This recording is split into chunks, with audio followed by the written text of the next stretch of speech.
Assalamu alaikum everyone. Welcome to the second part of this video update for Bitcoin as well.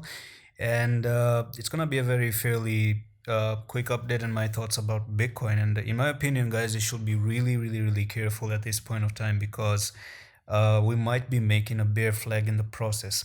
So what you see as a pump right now necessarily doesn't mean that it's good or anything.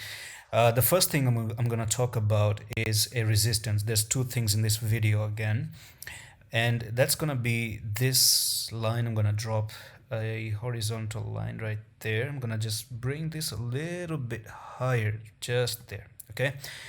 And what you see in this line, why did I even draw it? Why the hell am I drawing this one, right? So previously it was a resistance, you went down, you hit your head, you went down, you crossed it, back tested it, and you hold it, and then you move up, you came down, you back tested again, and then you moved up. So you can see it's kind of a trend line of support and a resistance at the same time.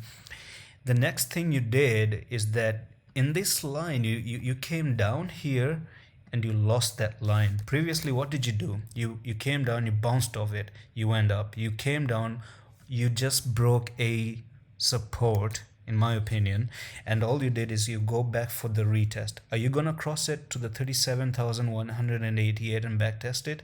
You could have a small lovely pump, but again, remember that descending broadening wedge. Remember this, that's where you can come back to hit your head once again if you cross the support line. Okay, so be careful of that descending broadening wedge and the upper resistance. So you go up, maybe if you cross it, who knows, go to 37,800 and make people excited with $1,000 pump, and they say, yay, Bitcoin is recovering. Boom, once again to the downside. Where's it gonna go? Again to the lowest part of the wedge. By the way, this is going to be the lowest part of the wedge. So you go up, then you come down. Now that's the wedge thing. The second thing that I want to make you aware, in my opinion, it's just a bear flag in the making, nothing else. So the bear flag looks something like this. I'm going to show you. When the market goes up, you make a small pull to the upside. You make some few green candles. This is not a confirmed one. It's not even a confirmed one. It hasn't even broken out of it. It's just in the process of making it.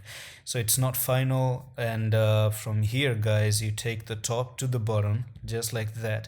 And wherever you're breaking out, that's going to take you all the way down to $31,184. Okay, so if you want to do a Google about this one, let's go do Google about it, and we can say bear flag, and it's a very simple thing. I'm going to open up the images. This is how the bear flag looks like, and it's when the market goes down, you start to rally a little bit to the upside within this box that is ascending to the upside, and then you break out of it, and then you go as much down, right? So in real life example, this is how it looks like. Strong move to the downside, you start to move to the upside, yay, green candles, the market is recovering, boom, take everybody down to the south. So this is my take on this one. Let's see if it does play out. Otherwise, if you start to break out of this place, then again, remember that wedge. Okay, remember the wedge. So I don't think the market is going to recover anytime soon after this. It's a crazy hell of a dump right there. And that's it for this critical update. I'm going to see you with tomorrow's update. Allah Hafiz.